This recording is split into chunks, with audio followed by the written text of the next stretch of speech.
So let's just kind of recap before we get into logarithms what exponential functions are. So example of an exponential function would be y equals 2 to the power of x. So lots of people get this confused with y equals x squared. X squared is not an exponential function. Okay, so an exponential function is when you have a variable in the exponent, where in this case with x squared, this is called a polynomial. It's parabolic or quadratic, right? Because x is in the base, where in this case the base is an actual constant, and the exponent, right, the exponent is in terms of the variable.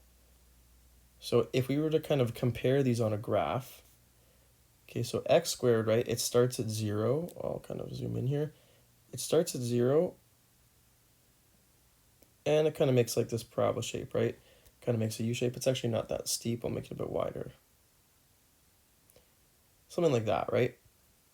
Where y equals 2 to the x, okay, y equals 2 to the x, it's going to have an intercept, well, let's see. If it's 2 to the power of 0, so if x is 0, this is going to be 1. Okay, so when x is 0, it has a y-intercept of 1.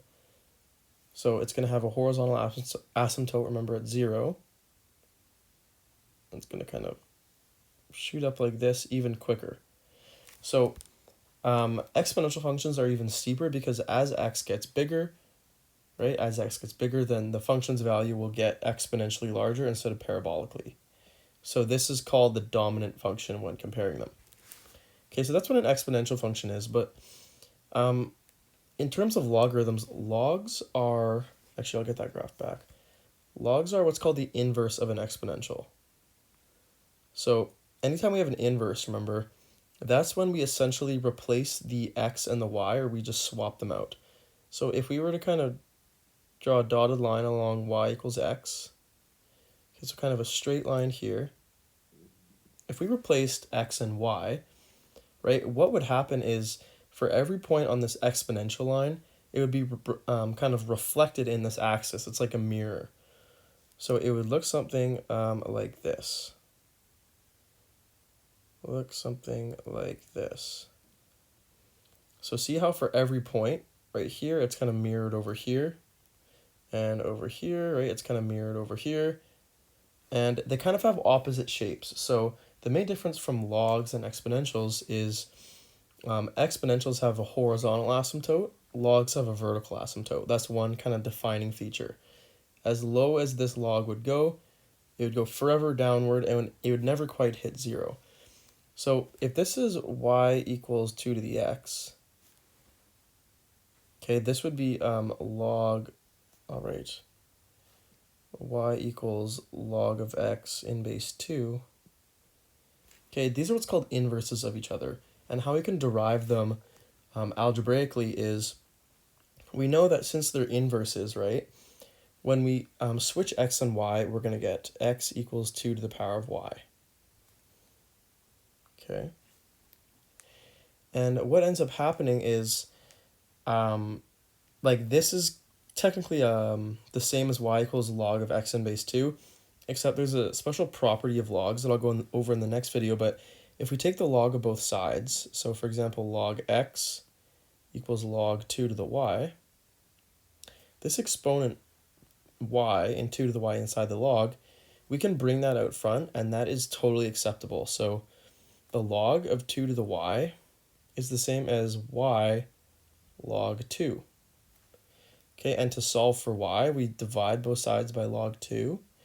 And the log of 2, okay, the log of 2 is just a number, it's just a constant.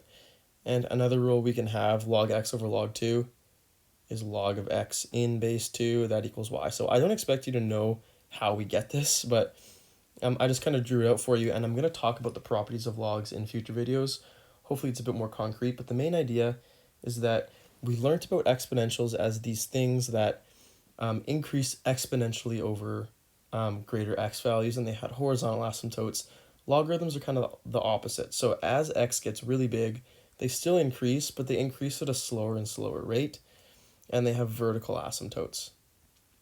Okay, that's kind of the main difference. And the purpose of logarithms is to be able to figure out when we have, it's basically to solve exponential equations. And in my very next video, or the one after that, I'm not sure which one I'll do it in, but I'm going to talk about how we can compare using related bases to solve exponential equations and using logarithms. We're going to get the exact same answer. The good thing with logarithms is that, remember, for example, if we had 4 equals 2 to the x, what we would do is we'd get a related base. So we'd go 4 is the same as 2 squared. That equals 2 to the x. Then we could ignore these 2's and we just say 2 equals x. But it's not always going to be that easy. So what if this was instead of 4, what if this was 5? Then we're kind of stuck, right? Because we don't know like how to write 5 in base 2 without a calculator.